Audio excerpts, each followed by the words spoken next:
오늘 우리에게 주시는 말씀은 빌립보서 1장 21절부터 26절까지 말씀입니다. 다 찾으셨나요? 아멘. 예, 감사합니다. 21절부터 26절까지 한 목소리로 봉독하겠습니다. 이는 내게 사는 것이 그리스도니 죽는 것도 유익함이니라. 그러나 만일 육신으로 사는 이것이 내 일의 열매일진데 무엇을 가리는지 나는 알지 못하노라. 내가 그 두 사이에 끼었으니 떠나서 그리스도와 함께 있을 욕망을 가진 이것이 더욱 좋으나 그러나 내가 육신에 거하는 것이 너희를 위하여 더 유익하리라. 내가 살 것과 너희 믿음의 진보와 기쁨을 위하여 너희 무리와 함께 거할 이것을 확실히 아노니 내가 다시 너희와 같이 있으므로 그리스도 예수 안에서 너희 자랑이 나를 인하여 풍성하게 하려 함이라. 아멘. 아멘. 제목만 같이 읽어볼까요? 시작. 죽음은 이제 우리에게 위협이 될 수 없다. 다시 한번요. 시작. 죽음은 이제 우리에게 위협이 될 수 없다. 예, 좋습니다.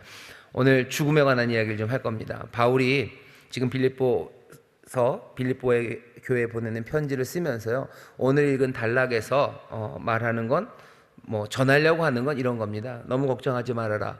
내가 죽을까봐 너무 걱정하지 말아라요. 죽는 일을, 죽을지도 모른다고 너무 걱정하지 말래요. 내게 있어서 죽는 것, 그건 위협이 되지 않아요. 내가 죽을까봐 너무 염려하지 말아라. 또 하나 소망을 줍니다. 하지만 내가 확신하는 것은 하나님이 나를 살리셔서 너희와 함께 하게 하시고, 그래서 내 증거와 그리고 내 가르침, 인도함을 통해서 너희가 점점 더 그리스도의 영광, 그곳으로 가게 될 것을 내가 확신한다고. 그러니 너희들 염려하지 말라고, 기뻐하라고 빌립보 성도들을 위로하고 격려하기 위해서 이 말을 합니다. 하지만 이 말을 하면서 바울이 죽음에 대해서 어떻게 생각하는지 우리가 알게 돼요. 그러니 오늘 우리가 읽은 이 말씀은 사실 한 세 가지 정도를 우리에게 주는 교훈입니다. 첫 번째는요, 뭐냐 하면 바울이 빌립보 성도들을 위로하고 있습니다. 자기가 감옥에 갇혀서 죽을지도 몰라요. 근데도 이 사람들을 위로하며 이들의 기쁨을 회복시켜 주려고 하고 있어요. 두 번째, 오늘 본문에서 우리가 배워야 되는 바는 뭐냐면요, 사역에 대한 확신입니다. 바울은 재판의 결과가 어떻게 될지 눈치 보니, 대충 돌아가는 분위기를 보니 이런 얘기 하지 않아요. 아니면 내가 산 변호사가 너무너무 훌륭한 변호사니 그런 얘기 하지 않아요. 그냥 내 사명이 확신에 차 있어요. 하나님이 나를 너에게 보내셔서 너희가 더 잘하게 하실 것, 자기 사명에 대한 확신입니다. 바울은 어려운 가운데도 오히려 빌립보 성도들을 위로하고 있고요, 자기의 사명에 대한 확신이 있습니다. 우리가 이것들을 보며 사실은 조금 부럽기도 하고요, 우리도 이 사명에 대한 확신을 사모해야 됩니다. 세 번째, 어쩌면 오늘 주되게 말하려고 하는 겁니다. 죽음에 대해서 바울이 어떻게 생각하는지 우리에게 들려주고 있고요, 어쩌면 이것이 그냥 한 개인 바울의 생각이 아니라 여기 전체 성경 안에서 바울을 통하여 우리에게 주시는 죽음에 대한 가르침이라고 우리가 받는다면 죽음이라는 그 어려운 문제에 대해서 어느 정도 대답을 우리가 가질 수 있습니다. 세 가지예요. 어려운 가운데도 위로하는 바울을 배우셔요. 사명의 확신이 있는 바울을 배우셔요. 그리고 죽음에 대해서 우리에게 알려주는 바를 우리가 다시 한번 잘 이해해서 우리도 죽음에 대해서 이런 태도로 살아야 되겠구나, 그거 확인하면 됩니다. 자, 말씀은 다 읽었고요. 음성 듣기 함께 읽어보겠습니다. 시작. 바울은 지금 재판에서 죽을 수도 있는 상황입니다. 전에도 몇 번 갇혔다가 풀려나온 경험이 있지만 이번이 마지막 감옥살이일 수도 있습니다. 좋지 않은 의미에서 말입니다. 바울은 기이하게도 죽는 편이 낫다고 합니다. 이 모든 것에서 떠나 그리스도와 함께 있고 싶다는 것입니다. 현재 상황이 죽을 만큼 힘들어서도 아니고 생의 욕망이 이제는 다 사그라져서도 아니고 죽음을 동경해서도 아닙니다. 바울은 생기와 에너지가 여전히 가득합니다. 감옥에서 풀려난다면 풀려나자마자 바로 사역에 복귀할 준비가 되었습니다. 그러나 바울은 왕이신 그리스도 예수와 사랑에 빠진 것입니다. 바울에게 있어 사는 것은 그리스도니 죽는 것도 그에게는 유익합니다. 죽음은 이 예수님, 주님, 왕, 그리스도와 함께 있게 되는 것입니다. 이 의무만 있을 뿐입니다.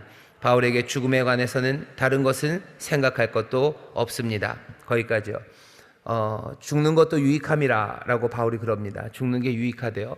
뭐 이런 말 하는 사람들 많이 보셨죠? 하지만 말하는 톤이나 내용은 좀 이런 식입니다. 이럴 바엔 차라리 죽는 게 낫다. 뭐 이런 말 많이 들어보셨죠? 이럴 바엔 차라리 죽는 게 낫다. 바울이 지금 죽는 게 유익이라고 말하는 건 이런 식으로 말하는 건 아닙니다.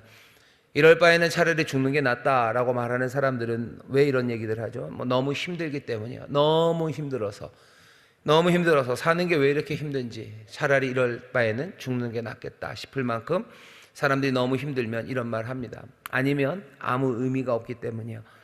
뭐 세상에 아무 의미가 없어요. 그냥 허무한 거죠. 인생은 너무 허무하고 이렇게 허무한 시간을 살아가느니 차라리 죽는 게 낫겠다. 의미 없는 삶 끝내고 싶은 사람들 이럴 바엔 차라리 죽는 게 낫다고 말합니다. 바울은 이런 식으로 지금 말하는 거 아닙니다. 버틸 힘이 없는 거죠. 이제는 더 이상 버틸 힘이 없어요. 지쳤어요. 이제는 더 이상은 할 수 없어요. 그러니 이럴 바엔 차라리 죽는 게 낫다고 말하는 사람들이 있지요. 그러나 바울이 죽는 게 유익이다라고 말할 땐 절대로 이런 의미에서 말하는 게 아닙니다. 바울은 오히려 생기와 에너지가 여전합니다. 감옥에 갇히고 지금 불안한 재판을 앞두고 있지만 바울에겐 생기가 그리고 에너지가 넘치고 있어요. 여전합니다. 이제 풀려만 난다면 어떻게 해요? 당장이라도 달려갈 겁니다. 바울은 지금 지치지 않았어요. 물론 힘들지만 너무 힘들지는 않아요. 건강은 점점 노쇠해지기도 하고 감옥살이가 사람들의 건강을 해치긴 하겠지만 바울이 그렇다고 해서 지쳐서 버틸 힘이 없는 사람 아닙니다. 생기도 가득하고 에너지 여전하고 풀려난다면 달려나갈 건데도 바울은 죽는 게 유익이라고 말합니다. 왜 그래요? 바울에게 있어서 죽는다는 건 사랑하는 주님과 함께 있게 되는 것이 죽음이라고 생각하기 때문이에요. 내 사랑하는 주님, 내가 죽으면 내 사랑하는 주님과 함께 할 거예요. 내가 지금 사는 동안 지금도 주님과 함께 하나? 내가 죽으면 내가 주님과 함께 할 겁니다. 어쩌면 지금보다 좀 더 가까이 내가 주님과 함께 할 거예요. 내가 주님의 품 안에 안길 거고 어쩌면 내가 주님을 뵙게 될 거예요. 그러니 사랑하는 주님과 함께 있게 되는 죽음, 그것은 나에게 늘 유익입니다. 바울에게서 죽음은요 오직 이 의미뿐입니다. 이거 말고 다른 건 없어요. 우리도 마찬가지입니다. 죽음에 대해서 사람들이 여러 가지 이야기들을 하죠. 이런 설명 저런 설명들을 합니다. 그런데 여러분들이 거기에 따라갈 이유가 없어요. 왜? 사람들은 죽음에 대해서 잘 모릅니다. 이제 우리가 죽음에 대해서 제일 잘 아는 사람이에요. 안 믿으시네요. 옆에 있는 분들에게 얘기하죠. 우리가 죽음에 대해 제일 잘 압니다. 우리가 죽음에 대해 제일 잘 압니다. 우리가 죽음에 대해 제일 잘 알아요. 아마 평균적으로 그렇습니다. 일단 물리적으로 그래요. 왜냐하면 여러분들 교회, 특별히 우리 인천순복음교회 성도들만큼 장례식에 많이 가는 사람 없습니다. 그죠? 장례식에 옛날에는 다들 갔어요. 그죠? 옛날에는 다들 가서 밤새 가서 고스톱도 치고 그러시면서 그래요. 요즘은 장례식장에 사람들 별로 안 갑니다. 그냥 부고 오고 계좌번호 오면 그냥 아는 사람 있으면 그냥 거기다가 조의금 보내는 정도, 그 정도. 하지만 장례식장, 죽음 제일 가까이에 가는 사람들이 누구예요? 교회 성도들이에요. 그 중에서도 우리 인천순복음교회 성도들이에요. 죽음에 대해서 사람들이 잘 못 봐요. 우리가 제일 많이 봤어요. 그래서 그렇고 또 하나는 죽음에 대해서 아는 사람 아무도 없습니다. 죽었다가 산 사람이 없어요. 죽었다 산 사람이 누가 있습니까? 아무도 없어요. 잠깐 죽었다가 살았다는 사람들 있죠. 하지만 그 양반들 다 돌아가셨어요. 그리고 아직도 안 오셨어요. 근데 우리 예수님은 달라요. 예수님은 죽으셨어요. 죽은 지 사흘 만에 부활하셨어요. 사망의 권세 깨뜨리고 일어나셔서 지금도 생생하게, 그러니 죽음에 대해서 예수님이 가장 잘 아셔요. 아무도 모릅니다. 아무도 몰라요. 예수님만 아셔요. 그 예수님이, 그 주님께서 우리에게 죽음에 대해 알려주셔요. 그러니 다른 사람들에게 물어볼 필요 없습니다. 다른 사람들이 알지도 못하고요. 그러니 알려줄 수도 없습니다. 그런데도 불구하고 죽음에 대해서 이런저런 이야기들 해요. 그냥 추측일 뿐이죠. 자기들의 상상일 뿐이죠. 하지만 우리는 죽음을 정복하신 바로 그분의 말씀을 듣는 사람이에요. 그러니 죽음에 대해서 우리가 제일 잘 압니다. 예수님이 제일 잘 아시겠지만 예수님 믿는 사람들이 제일 잘 알고요. 예수님 믿는 성도들 중에서도 우리 인천순복음교회 성도들이 제일 잘 압니다. 왜? 장례식장 제일 많이 가봤어요. 죽음은 어떤 의미밖에 없습니까? 오직 이 의미뿐입니다. 세상에 하는 죽음에 대한 이야기에 여러분들 그냥 귀를 기울일 필요도 없어요. 그냥 그런가 보다 싶고, 그럴 때 쓰여지는 게 뭐예요? 한 귀로 듣고 한 귀로 흘리시면 돼요. 죽음은 이렇다 저렇다 사람들 말하면 그래, 그러고 그냥 지나가면 됩니다. 그 말에 여러분들 마음 쏟고 거기에 머물러셔야 될 이유가 없습니다. 바울에게 있어 죽음은 오직 이 의미 하나예요. 뭐 죽음은 뭐 세상을 떠난 거고 뭐가 망각이고, 아니 그런 거 아무것도 필요 없습니다. 그냥 죽음은 사랑하는 주님과 함께 있는 것, 그게 다예요. 거기에 뭔가 더 핑크빛을 갖다 붙일 것도 없고, 거기에 더 회색빛으로 검은 빛으로 칠할 것도 없어요. 내 사랑하는 주님, 이 주님은 내 사랑하는 주님입니다. 내 사랑하는 주님, 나를 사랑하는 주님과 함께 있게 되는 것, 그게 죽음의 의미, 오직 이것뿐입니다. 이것밖에 없어요. 다른 것 없어요. 그러니 여러분들 더 슬퍼할 일도 아니고, 그리고 또 더 흥분할 일도 아니에요. 그냥 감사할 일이고, 소망 가운데 품어야 되는 죽음에 대한 생각, 사랑하는 주님과 함께 있게 되는 것, 바울을 통해서 우리에게 분명히 알려주십니다. 여러분들 이 믿음을, 그리고 이 복된 소식을, 그리고 이 대답을, 이 진리를 여러분 놓치지 마시기를 주의 이름으로 축원합니다. 사람들은 자기들이 안다고 얘기해요. 아니요, 자기들 모릅니다. 아무도 모릅니다. 죽었다 산 사람 한 사람도 없습니다. 예수님만 아셔요. 주님만 아셔요. 그 주께서 우리에게 알려주시는 말씀입니다. 죽음 오직 이 의미뿐입니다. 이게 중요해요. 이것뿐입니다. 이것 말고 다른 것에 귀 기울일 필요 없습니다. 그 다음 단락 우리 같이 읽어보겠습니다. 시작. 바울의 이러한 생각의 밑바탕에는 그리스도인은 죽자마자 주님과 함께 있게 된다는 암시가 깔려 있습니다. 죽으면 하늘에 간다는 생각과는 결이 조금 다릅니다. 신약 성경에는 죽으면 하늘에 간다는 말을 찾을 수 없고, 가장 근접한 것은 회개한 강도에게 오늘 나와 함께 낙원에 있으리라는 예수님 말씀입니다. 그나마 낙원은 당시 유대인의 사고에서 최종 종착지가 아니고 부활의 날까지 행복한 안식을 누리며 기다리는 곳입니다. 그러므로 주님과 함께 있는 것 또는 그리스도와 함께가 죽음 이후의 삶에 대한 가장 안전한 표현입니다. 그 후에 부활하여 새 몸을 입는 것으로 말입니다. 죽음이 그리스도인에게 위협이 안 되는 이유는 죽음은 그리스도일 뿐 다른 의미가 없기 때문입니다. 두려움과 공포에 빠질 이유가 없습니다. 또한 죽음은 그리스도와 함께이니 위협이 되지 않습니다. 오히려 원하는 바이기 때문입니다. 네, 거기까지요. 왜 이런 이야기를 하냐면요, 죽음 이후에 대한 믿음, 죽음 이후에 대해서 성경이 여러 가지 표현들을 합니다. 그렇지만 많지는 않아요. 죽음 이후에 어떻게 되는지에 대해서 많이 얘기하지는 않으셔요. 많이 얘기하지는 않으시니까 거기에 대해서 뭔가 분명하게 딱딱딱 다 정리하기는 어렵습니다. 하늘에 가는 거 아닙니까? 죽으면 하늘에 가는 거, 천국에 가는 거 아닙니까? 죽으면 하늘나라 간다라는 말도 조금 그렇게 쓰여진 데는 없어요. 너희가 죽으면 하늘나라 간다, 그렇게는 안 해요. 큰일 났네. 죽으면 하늘나라 가는 줄 알았는데, 그렇게 얘기하지 않고, 그리고 또 제가 우리 구역자님들 그렇게 말하지 않는 게 조금 더 안전하다고 말씀을 드리는 이유는, 사람들이 하늘나라 간다 그러면요, 그 다음부터 온갖 이야기들을 붙여요. 온갖 이야기들을 붙여요. 하늘나라, 우리가 죽으면 바로 하늘나라 가는데 하늘나라는 이렇대요 하면서 무슨 맨션 얘기도 나오고요, 무슨 개털 모자 얘기도 나오고 별별 이야기들이 나와요. 그럼 이제 생각 이상한 거죠. 그래? 천국에서 개털 모자 쓰면 창피하겠는데, 그 하나님 나라에 가서 우리는 창피하게 사는 거네요. 뭔가 얘기가 복잡해지고 이상해져요. 그냥 천국에 간다라고 말하는 표현을 일부러 쓰지 않으신 것 같아요. 낙원에 간다고 그러지 않았습니까? 여기 설명이 조금 있죠. 낙원에 있으리라. 그 낙원이라는 것도 유대교 잔치에서는요, 하늘나라보다는 약간은 안식을 누리는 그런 곳입니다. 제일 그래서 안전한 표현, 안전한 표현이죠. 이건 우리가 죽으면, 우리가 여기서 숨이 멎으면 어떻게 돼요? 우리는 주님과 함께 있을 겁니다. 그게 가장 안전한 표현이에요. 함께 어떻게 있을 겁니까? 거기에 대한 설명은 자세하지 않아요. 천국이 어디에 있습니까? 아니, 거기에 대해 설명하지 않으셔요. 그럼 죽으면 우리는 어떻게 됩니까? 우린 주님과 함께 있어요. 그게 성경이 우리에게 주는 가장 안전한 대답입니다. 거기서 뭔가 꿈을 꾸실 수는 있어요. 뭔가 상상, 주님과 함께 있으면 정말로 행복하고 정말로 따뜻하고 또 그곳에서 주님 안에서 새 기쁨을 누리겠구나, 뭐 그렇게 상상하시고 또 생각하시고 기뻐하실 수 있어요.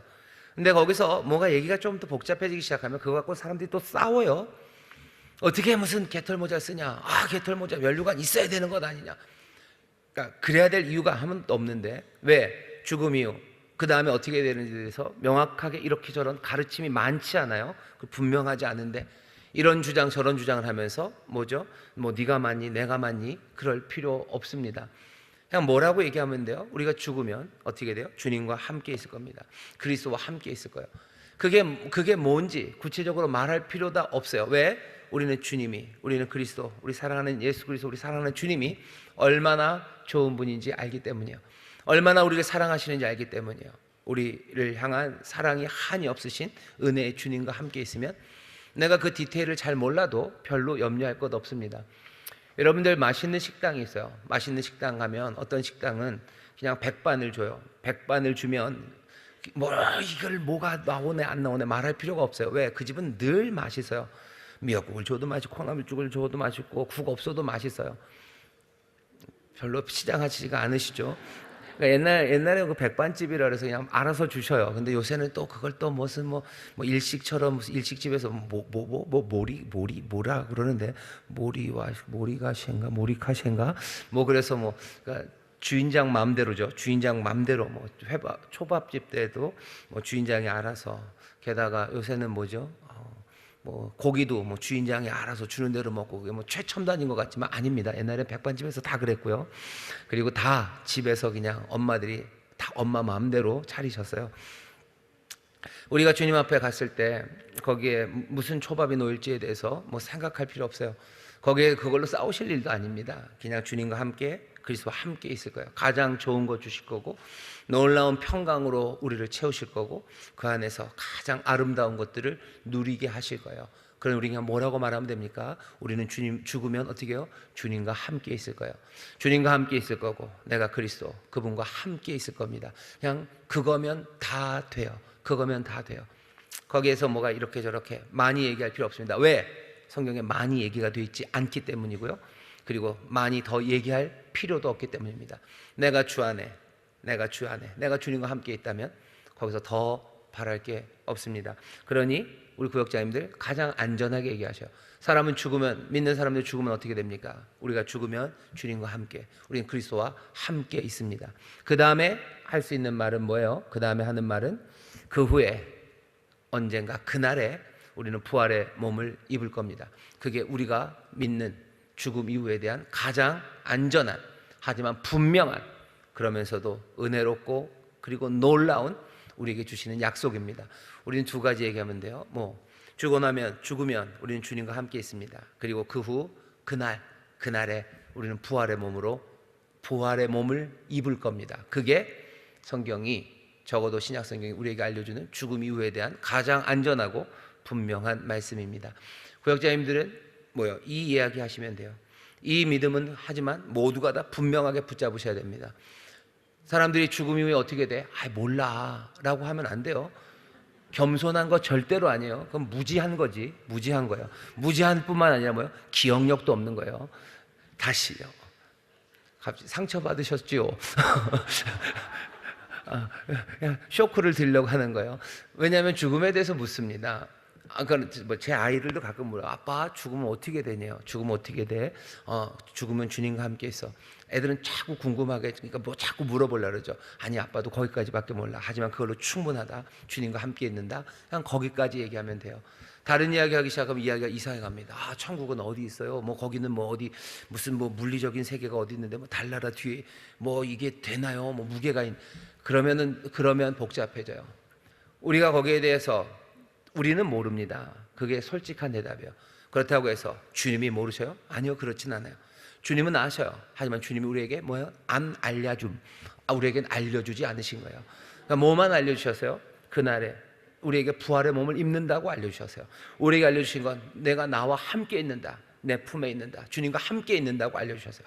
그것으로 충분합니까? 예, 그것으로 충분합니다. 그것으로도 넘칩니다. 감사와 기쁨이 넘치고요. 우리의 삶에 힘이 되는 말씀이에요. 여러분들 주님과 함께 있는 것 분명하게 얘기해 주셔요. 분명하게 얘기해 주시고 또 뭐 해야 돼요? 그날에 우리가 부활의 몸을 입는다고 여러분 소망 가운데 분명하게 얘기해 주십시오. 그게 죽음 이후에 대해서 우리에게 알려주신 우리가 붙잡아야 되는 진리입니다. 다시 한번 구역자님들, 모른다고 얘기하지 마세요. 아는 것 얘기하시고 모르는 것 모른다고 하시면 돼요. 하지만 우리가 아는 것 그것만으로도 충분합니다. 그것이 오히려 우리를 죽음 앞에서 당당하게 하고요, 죽음을 두려워하지 않는 사람들로 만듭니다. 죽음 이후에 대한 이 믿음 분명히 기억하시기를 바랍니다. 그러니 결국 죽음은 그리스도일 뿐 다른 의미 없습니다. 내가 그리스도에게 안길 거예요. 내가 그리스도와 함께 부활의 몸으로 일어설 거예요. 그것 말고 아무것도 없어요. 그러니 위협은커녕 주와 함께 또 주의 그 부활의 몸, 건데 그게 위협이 됩니까? 오히려 원하는 바죠. 그러니까 바울이 말하는 건, 내가 죽는 건 내게 유익이에요. 그리스도와 함께 있을 거고 난 부활의 몸으로 일어설 거예요. 내가 죽음 이후에 내 삶의 모든 것들은 다 은혜고 또 놀라운 선물이고 더 큰 기쁨으로 나를 인도할 터인데 내가 죽음을 왜 손해라고 생각하고 위협이 되겠습니까? 당연히 원하는 바가 되는 겁니다. 여러분들, 사랑하는 구역장 여러분들 죽음이 위협이 되지 않는 사람들 되셔야 돼요. 내가 그리스도를 믿고 내가 주의 말씀을 믿는 사람들, 나는 죽음이 두렵지 않습니다. 왜? 죽음은 주님과 함께 있는 것, 그리고 그날에 나는 부활의 몸으로 일어날 겁니다. 됩니까? 주님을 믿으셔. 주님을 믿으시고 그 약속, 그 소망 여러분을 붙잡으셔요.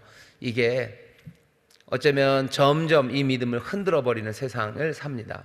소위 말하는 과학이라는 이름으로 우리를 흔들어요. 하지만 과학이 이 이야기들을 설명해낼 수 없습니다. 과학이 설명해낼 수 없어요. 과학은 세상의 시작이 어떻게 됐는지도 몰라요. 왜 몰라요? 블랙홀이 있고 그냥 가정이죠. 그냥 가설이에요. 자기들도 압니다. 그냥 이게 가장 유망한 가설이에요. 이렇게 되었을 거라고 생각하는 거예요. 사실은 근데 그게 얼마나 어마어마하게 희박한 확률인지 자기들도 알아요. 사실은 그런 확률에 아무도 돈 베팅하지 않습니다.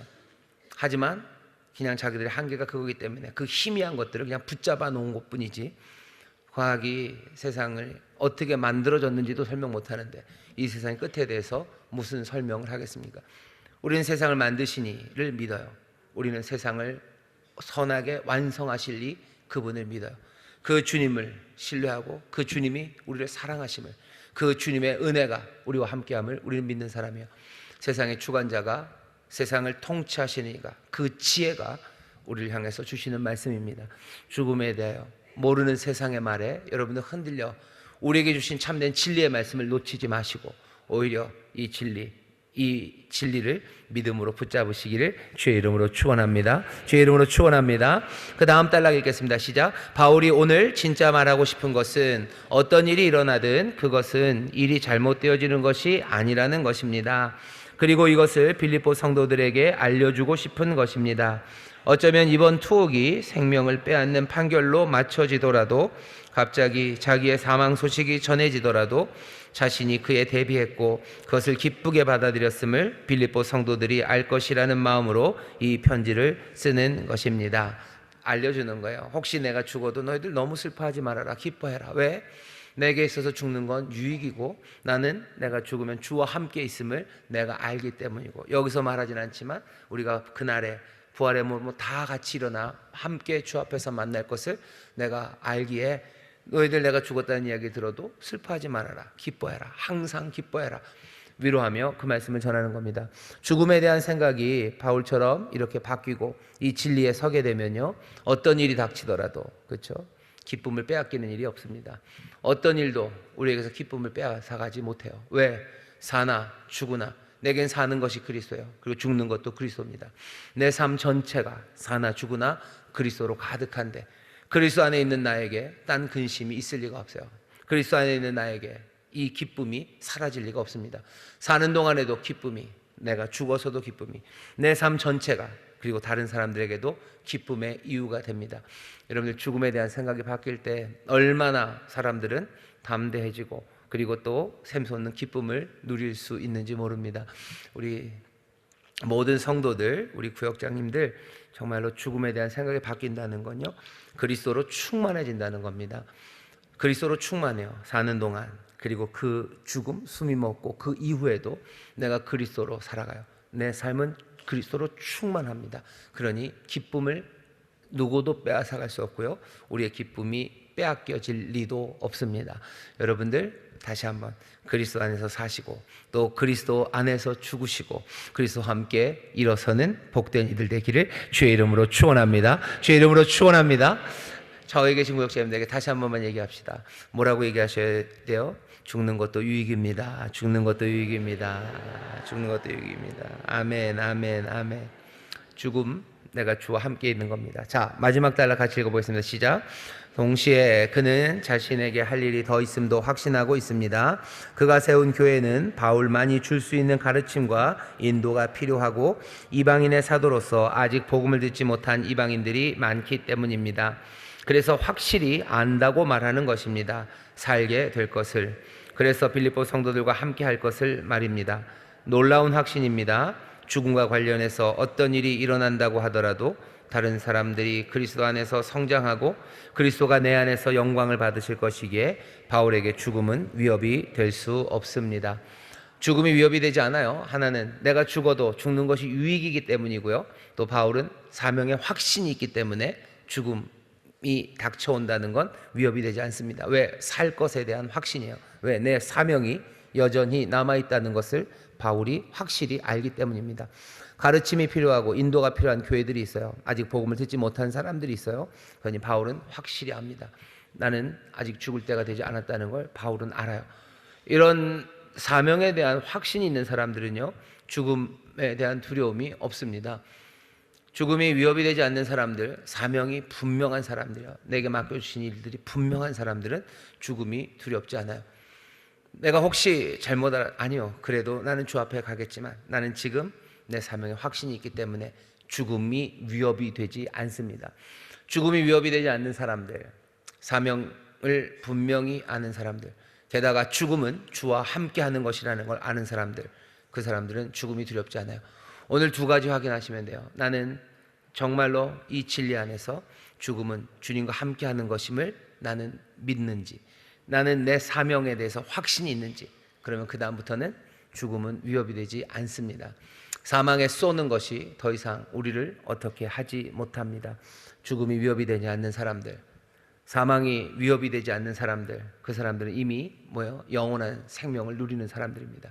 영생을 누리는 사람들, 그 사람들이 사망이 두렵지 않은 사람들이에요. 영생을 누리는 사람들은 그러니 늘 주와 함께 주 안에 있는 사람들이고요, 영생을 누리는 사람들은 사명을 분명히 가진 사람들이에요. 지난주, 지지난주였죠. 영생에 대해서 말씀드리면서 영생이 다른 것 아니라 하나님 안에서 살아가는 삶이고, 또 하나님 안에서 살아가는 삶이 그 영생에 성령 충만을 주신 이유는 하나님의 자녀들은 그냥 그 품 안에서만 살아가는 게 아니라 보냄을 받는다고 그랬어요.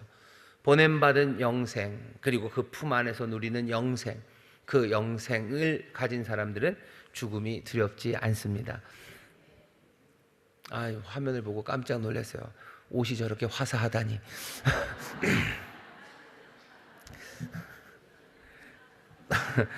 한 걸음을 내디뎌야 되겠습니다. 1번 읽어볼까요? 시작. 죽은 후에 믿는 사람은 어떻게 되는 것에 대한 당신의 이해와 믿음은 무엇입니까? 거기다 지금 적어 놓으셔요. 죽음은 뭐예요? 주님과 함께 있는 것입니다 라고 쓰셔요. 그리고 그 후에 그날 어떻게 돼요? 부활의 몸을 입습니다. 여기에 대해서 분명히 이해하시고, 그리고 분명한 믿음으로 붙잡으셔야 됩니다. 그리고 사람들에게 얘기해 주셔요. 묻는 사람들에게 얘기해 주셔요. 죽음을 두려워하는 사람들에게 분명하게 얘기해 주셔요. 다른 디테일들에 대해서 얘기할 필요 없어요. 우리가 믿는 바에 대해서 겸손하게 하지만 분명하게 얘기해 주십시오. 우리가 얼마나 든든한 믿음 위에 서 있는지, 우리의 소망이 얼마나 영원한 건지 여러분들 분명하게 얘기해 주셔야 돼요. 두려워하지 마셔요. 다른 사람들 모릅니다. 우리만 압니다. 주님만 아시고 주님이 우리에게 은혜로 주신 말씀이에요. 우리는 이 소식을, 이 복음을 우리는 붙잡고 살아가는 사람들이 우리들입니다. 구역장님들 다시 한번 부탁드립니다. 죽음에 대해서 모른다고 하지 마세요. 여러분들이 아는 사람들이요. 내가 아는 것에 대해서 겸손하게 하지만 분명하게 여러분들 말씀해 주셔야 됩니다. 그럴 때 하나님의 역사가 나타나기 시작하는 줄 믿습니다. 다음 거 읽어볼까요? 시작. 나의 사명, 주님이 나를 불러 나에게 맡기신 사명은 무엇입니까? 내 삶에 반드시 이루어질 것이라고 확신하는 일이 있습니까? 나를 통하여 반드시 주님이 이루실 것이라고 확신하는 일이 있습니까? 사명을 확인하셔야 돼요. 나를 부르신 사명입니다. 여러분들 여기 있다는 것 자체가 여러분들의 사명에 대해서 분명히 얘기하셔요. 구역예배, 구역원들, 내가 정말로 주께서 나를 어디로 보내셨는지 보시면 돼요. 만약에 시간이 좀 더 지나서 주님이 여러분들을 다른 데로 보내실 수도 있습니다. 아, 사명은 평생에 하나 아닙니까? 아니요. 바울을 이리도 보내고 저리도 보내셔요. 하나님이 우리에게 사명, 주님이 우리를 보내시는 그 보내심이 분명합니다. 분명한데 하나로 끝난다. 아니, 그러지 않습니다. 아, 한 번 그거만 끝이지. 뭐 한 번 해병이면 영원한 해병 아닙니까? 아니요, 그렇지 않습니다. 그렇지 않아요. 주님이 나를 보내셔요. 이리로 보내시고 저리로 되셔요. 베드로에게 뭐라 그러셨죠? 젊어서는 네가 네 마음대로 다녔지만 네가 나이 들면 어떻게 사람들이 너 팔 벌리고 너 네 띠 띄우고 다닐 거라고. 그냥 이리저리 끌려다니는 것처럼요. 주께서 우리를 이리저리 보내십니다. 하지만 적어도 내가 지금 나를 어디로 보냈는지 그건 분명해야 돼요. 지금 우리를 보내신 곳은 어디입니까? 내게 맡기신 사명, 구역장의 사명, 이 사명이 지금 나에게 맡기신 사명임을 분명히 확인하셔야 돼요. 아, 이게 평생에 난 구역장으로 사는, 아니 주께서 끌어가시면 또 다른 데로 끌어가실 거예요. 내게 맡기신 그 양들, 내게 정말로 맡겨주신 양들과 그 구역들, 이곳에 하나님의 나라가 임하고 여기 정말로 하나님의 은혜 가운데 새 생명이 자라나게 하는 것, 내게 그 사명 주신 게 분명합니다. 그러면 나는 구역장으로만 삽니까? 아니요, 그건 아니겠죠. 여러분들도 뭐 아내로서 아니면 남편으로서, 남편 있습니다 여기. 네, 남편으로서 아니면 자녀로서 내게 주신 사명이 분명해요. 그 사명, 그거 확신을 가지고 여러분들이 사셔야 돼요. 내게 사명이 있다고 그거 확신해요. 모른다고 자꾸 그러지 마셔요. 내게 사명이 뭔지 난 모르겠다고. 나는 사명이 뭔지 모르겠다고. 여러분들 교회가 그리스도의 몸입니다. 그리고 교회의 머리는 그리스도셔요. 그 머리로부터 모든 것들이 공급받고 그 머리의 인도하심을 따라 교회가 갑니다. 여러분들에게 구역장 임명장을 여러분들이 받으셔서요. 거기 담임 목사 이름이라고 써 있지만 사실은 담임 목사도 뭐죠? 그 교회 한 몸 안에 지체일 뿐이에요. 머리는 누굽니까? 그리스도가 우리를 지체로 한 몸으로 부르셨어요. 나에게 받은 이 구역장 이 임명장은 그냥 뭐 어쩌다 받았나 보다. 아, 이걸 받아버렸네. 여러분 그렇게 생각하시면 우리의 믿음이 진짜 아무것도 아닙니다. 우리가 예수 그리스도 주님을 믿어요. 주께서 교회 머리임을 믿어요. 우리가 한 몸임을 믿어요. 그런데 내가 받은 이 임명장이 주가 나에게 주신 사명이라고 생각하지 않는다면 도대체 여기 뭐 하는 데인데요? 여기 뭐 하는 데입니까? 여기 뭐 하는데요? 여기가 뭐 하는데요? 여기 다단계 하는 데입니까? 아니면 여기 뭐 문화센터에 온 거 아니시잖아요? 여기 무슨 정당 모임 아닙니다. 여기 교회, 그리스도의 몸된 교회, 머리 대신 그리스도, 그 그리스도와 함께 정말로 자라나며 하나님의 사명을 이루는 하나님의 자녀들이 모인 곳이에요. 교회가 준 임명장에 대해서 여러분 이건 사명이 아니고 사명은 어딘가 하나님께서 뭐죠? 하늘에다가 쓰시겠지. 아니면 꿈에 뭐 할머니가 나타나서 내게 사명을이라도 알려주고, 아니면 뭐 호랑이가 나타나서라도 아니면 예수님이 나타나서라도 내 사명을 뭔가를 주시겠지라고 생각한다면 여러분들 믿음 자체를 몽땅 다 부정하는 거예요. 교회가 여러분들에게 구역장으로 불러서 구역장을 세웠어요. 아, 그렇게 뭐 별것 아닙니까? 사명이라는 게. 여기 있는 이곳이 별것 아니라고 생각하니 구역장이 되고 구역을 맡긴 일이 별것 아니라고 생각하는 거죠. 여기가 정말로 그리스도의 몸된 교회고 머리 대신 그리스도께서 지금도 생생하게 사셔서 우리를 보내시고 계신다는 것을 우리가 믿는다면 내가 받은 구역장, 임명장 하나, 내게 맡겨주신 구역 하나, 어쩌면 이렇게 저렇게 구역이 나누어지고 합쳐지고 하면서 내게 주신 구역장 그 사명 하나, 내게 주어진 구역원들, 그 구역원들이 바울이 확신하는 이 사명보다 절대로 작은 사명이 아니고 희미한 사명도 아니에요. 한 주가 한 성령 안에서 한 하나님 아버지를 섬기는 한 나라의 백성이 한 하나님 한 그리스도로부터 우리가 받은 사명입니다. 이 사명이 바울의 사명과 견주어 부족할 리가 없습니다. 바울을 보내신 것처럼 우리를 보내신 거예요. 바울에게 분명한 사명을 주신 것처럼 우리에게도 분명한 사명을 주신 거예요. 이거보다 더 분명하게 줄 수 있습니까? 여러분들 그래서 복된 사람들이에요. 평생을 내가 사명이 뭔지를 궁금해 하셨다면 여러분들 그 답을 찾으신 거예요. 오래 찾으셨죠. 나를 오늘 여기로 부르셨어요. 내게 맡기신 사명은 이겁니다. 그렇다면 이제 나는 어떻게 살아가면 돼요? 확신으로 살아가요. 내게 이제 죽음도 두려워하지 않고요. 나는 주와 함께 그리스도와 함께 살아갈 거예요. 그리스도가 맡기신 그 사명 감당하며 나는 살아갑니다. 삶은 그래서 의미로 가득 차지기 시작하고 내 삶의 카이로스들은 퉁퉁퉁 떠오기 시작하는 거예요. 그 모든 것들을 다 붙잡기 시작하는 거죠. 성령의 충만함으로 그 사명의 길에서 내게 닥쳐진 그 카이로스 시간들을 붙잡기 시작하는 거예요. 새로워지는 시간들, 하나 되기 위해서 눈물 흘린 시간들, 담을 허는 그 시간들, 내가 성실함으로 사랑하는 그 시간들, 내가 성령의 능력으로 싸워나가는 시간들, 눈물로 함께 기도하는 그 시간들 붙잡으며 그렇게 기쁨으로 하나님이 주시는 그 삶을 함께 살아가는 것, 그것이 우리가 살아가는 삶입니다. 바울 죽음에 대한 생각 여러분들 함께 하셔요. 바울 사명에 대한 이 확신을 여러분 함께 하셔요. 그럼 더 이상 세상에 두려울 것은 없고 내가 사나 죽으나 그리스도, 난 그리스도 안에 기쁨과 평강이 가득하게 됩니다. 사명 분명한 구역장들 되시기를 주의 이름으로 축원합니다. 죽음에 대해서 알고 믿는 구역장님들 되시기를 주의 이름으로 축원합니다. 옆에 있는 구역장님들에게 우리는 사명이 분명합니다. 우리는 사명이 분명합니다. 한 번만 더 합시다. 우리는 죽음을 압니다. 우리는 죽음을 압니다. 죽음을 압니다. 압니다. 아멘. 감사합니다. 기도하겠습니다. 하나님 감사합니다.